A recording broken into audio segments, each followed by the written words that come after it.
every day you and I get bombarded with negative news. Just like the body becomes what we eat, the mind becomes what we're putting in. It is important to listen to stories that not only gives you hope, but also inspires you and uplifts you. In this podcast, we're interviewing experts who will break down the solutions to the world's most pressing problems. And I promise you, if you listen to this podcast, you will not only stay informed, but you will also feel more energy in your life. Welcome to Great.com Talks with.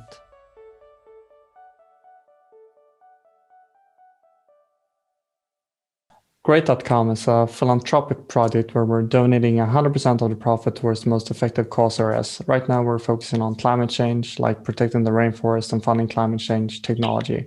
And the best thing that you can do to help our mission would be to subscribe to this channel. The topic of today is improving human health and well-being by bonding with animals. And to understand more about that, we invited Dr. Taylor Griffin, who works at the nonprofit organization Pet Partners. So Taylor, welcome to this interview. Thank you. Help us understand Pet Partners. Well, what's the mission and what's the problem that you guys are helping to solve? Yes. So at Pet Partners, we are a very large organization. We actually have an international presence. And our goal is to make people's lives better through the connection that we have with animals. We have a lot of different programs that make that possible. And what we find as we advance in our mission is that there's really not a problem that humans have that the human-animal bond can't in some way support. There's research to suggest that being with animals helps with anxiety, with depression, with pain management, with physical health. So we employ volunteer therapy animal teams to become registered with us. They take an evaluation, they take education, and then they go and visit anywhere within their community that they can share the love of their animal and bring about positive changes. So there's a large mission being met. It's not just this macro idea of making people feel better, but it's also then empowering people to connect at the individual community level to share the love of their animals, to meet the problems that surround them. I guess right now in the COVID situation, a lot of people would feel mental difficulties. So now more than ever, maybe this is very important. And you're saying that there's teams who are connecting people with these animals. Yes. And it is very important in COVID. One of the major outcomes that we look into is how when we share our relationship with animals with others, it helps with feelings of isolation and loneliness. So now some of the teams who would previously take their animal with them to visit a senior living home, for example, are doing video or Skype calls with the animal on camera. And it is still proving to be quite impactful in connecting with people during these times.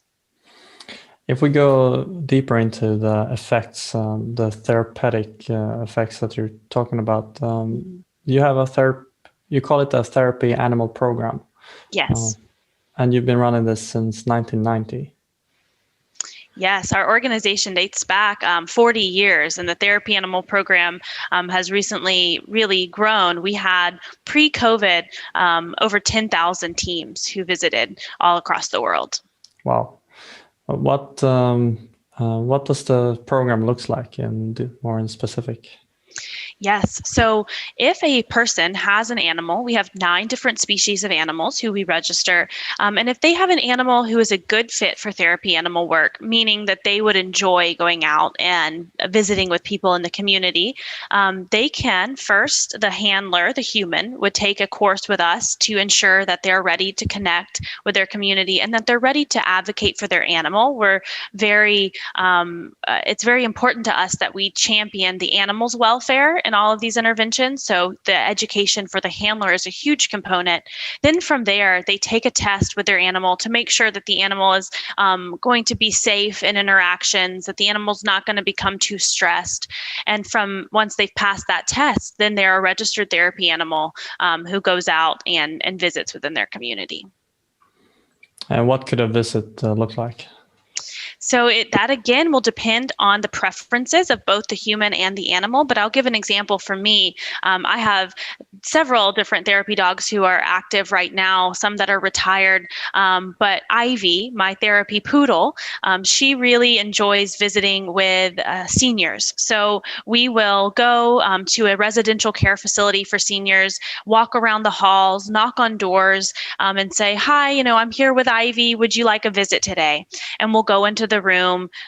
She'll sit on their lap. I'll talk with the person. And it's very sometimes informal. We just let the energy lead us. And we see that people's moods increase. We even see things like we have one time visited in a memory care unit where some of the people who we were visiting with ordinarily couldn't even remember details about their life. But when Ivy is visiting, for a reason that I can't explain, they remember who they are, they remember who I am, and they even can sometimes remember their family members who come to visit them when Ivy is in the room.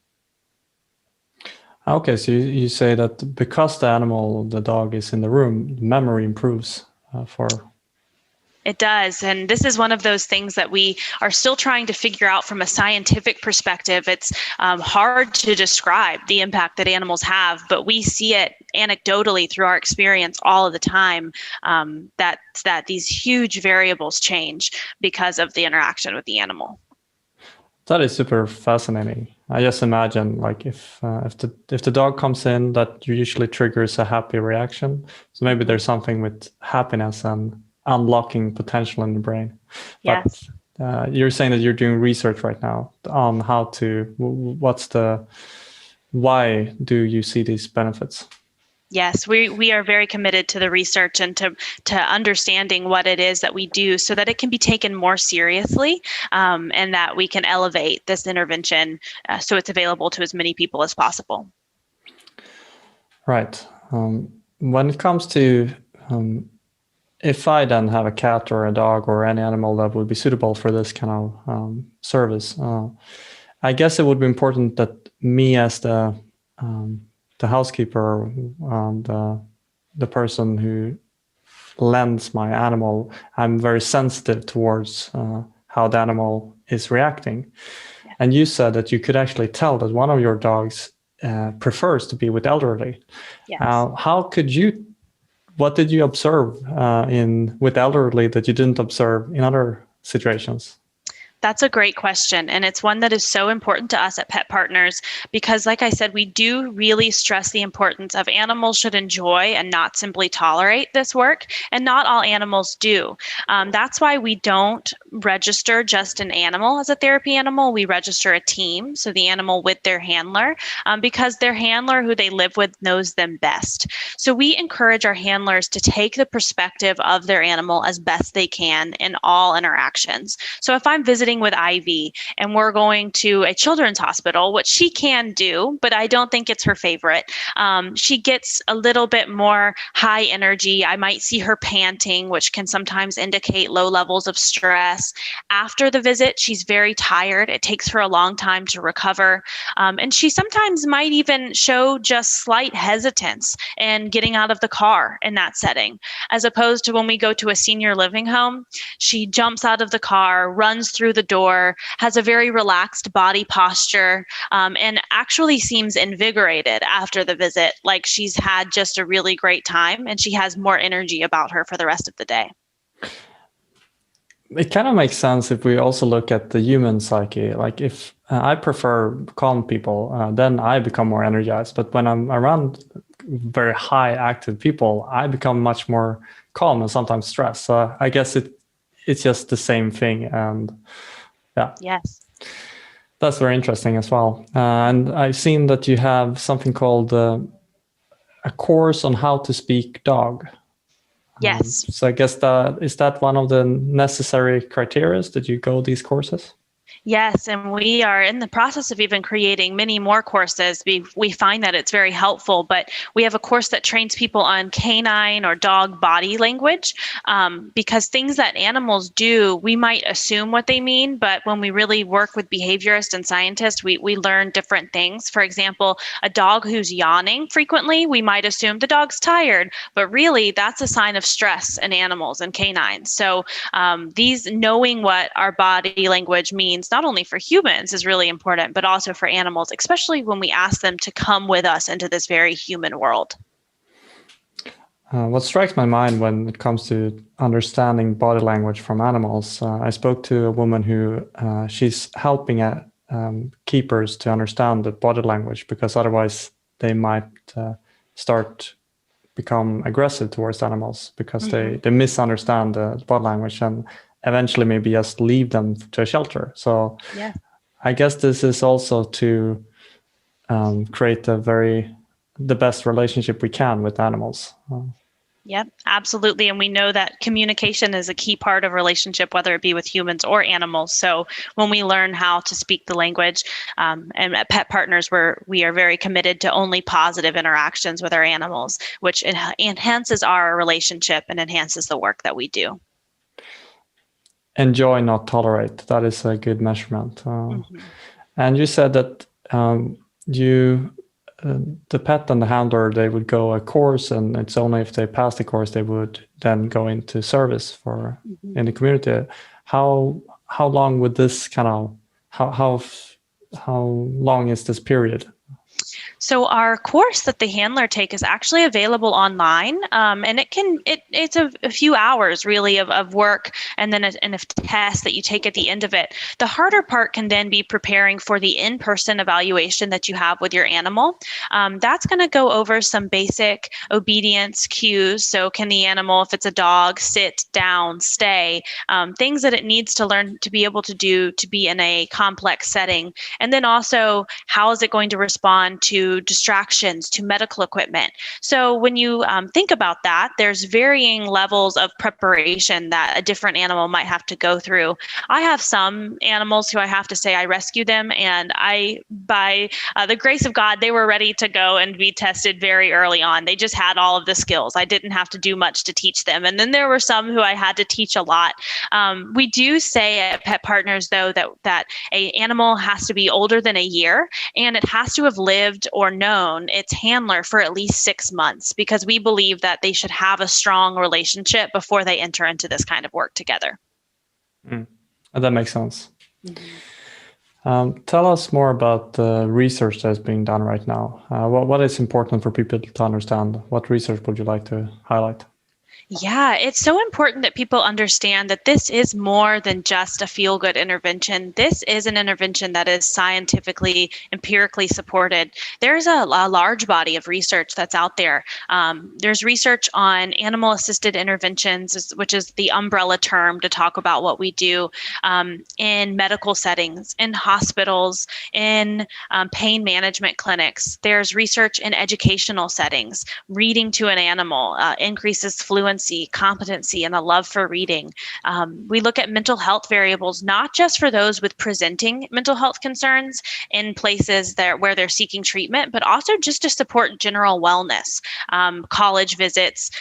We have animals who go and visit after a tragedy has happened in a community and try to just bolster the support that is being made available to that community. So really, if you're looking to find research to support any little intervention within this whole field, chances are that you can find it. And we're doing more research now to shift focus, not just looking at how this impacts the humans, but how it impacts the animals. And we're finding some really great findings to suggest that the animals enjoy this activity, that they get almost a sense of purpose, that it's a really nice enrichment activity for animals who are a good fit.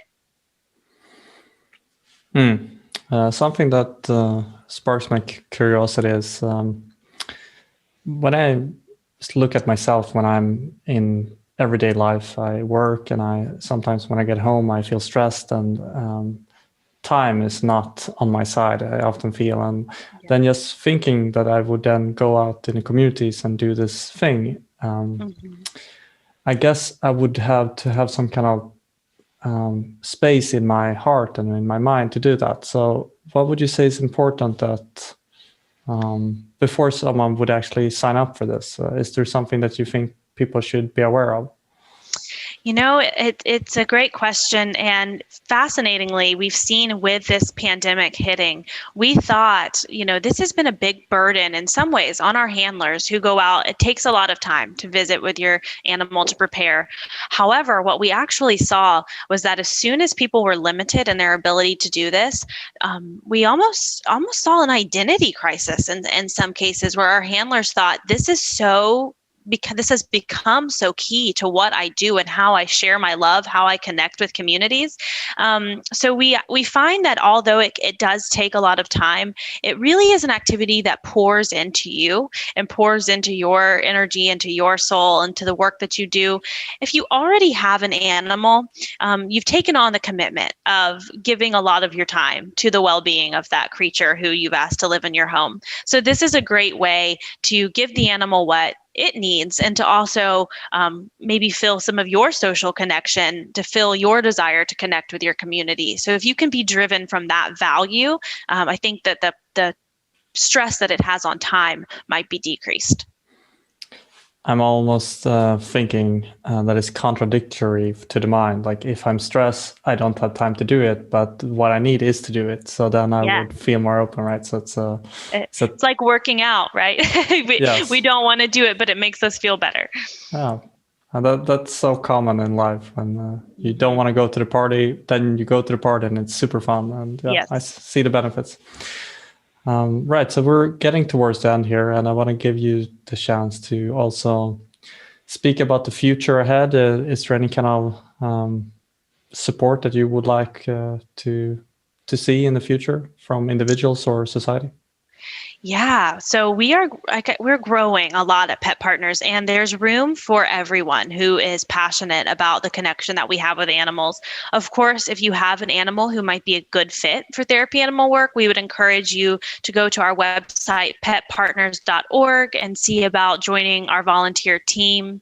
But we also have other services. We have education available on the work that we do, look at our terminology so that you can advocate for this intervention within your community, even if you don't have an animal. And it's also really important to think at a really large scale what we know about the human-animal bond. There's some research out there, actually a lot of research, that talks about how we interact with animals, kind of sets the stage for how we interact with other humans. When you look at someone who has acts of violence, oftentimes there's been a marker of how they interact with animals in a negative way early on in life. So not just as a therapy organization, when we get the word out there that animals are feeling beings, that matters, I think we'll see changes in how we interact with each other on a global scale that are really significant and really called for. There was an interference with the sound. I think most of what you said went through. Can you summarize the message of the last minute? Yes. So the way that we interact with animals sets the stage for how we interact with other humans. So becoming educated on what we do at Pet Partners, becoming educated on the science behind the human-animal bond, empowers us to stress to our community, to our young people, that interacting with animals in a way that respects them, that realizes that they're living beings with feelings. We not only improve the relationship that we have with animals, but we improve the relationship that we have with humans on a very global level. Okay, thank you. That was clear. Taylor, I would also want to understand, because you are engaged in this, you work with this, and what I can just assume is that you live the love for animals. I heard that you had 9 dogs yourself in your home, so that says a lot about that empathy and love for animals. What is your experience? When do you feel at best? How often do you do this kind of visits? Yeah. So it was certainly my love for animals that brought me to this career. I've always been the one who takes in rescues and tries to either find them homes or makes a home for them with me. And I've realized how much my animals have made me a better person. And that's something that I wanted to share with the world as much as possible. They have increased my sense of grace. I see how every day I come home, my animals respond to me with love and excitement. And I thought, if only I could carry that same grace and positive regard in interactions that I have with other people. So I do visits with my therapy animals. I used to visit multiple times a week. Now that I'm in this role at the organizational level, really going to speak and to try to get more people aware of what we're doing, the amount of visits that I can do has decreased, but my animals are still here surrounding me every day and motivating me to move forward with the message. I see myself really as a carrier of their message more than anything.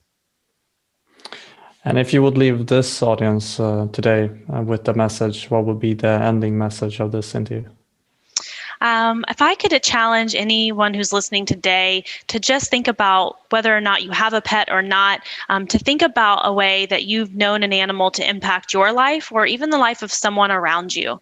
What lessons have you learned from animals? Typically, it is that lesson of being playful, of being loving, of being accepting. Take that into your life, and you'll see huge differences in everything that you do. Taylor, thank you very much for taking the time and really the enthusiasm that you share for love of animals. It's at least affecting me. So thank you for that. Well, thank you. Thank you so much for having me.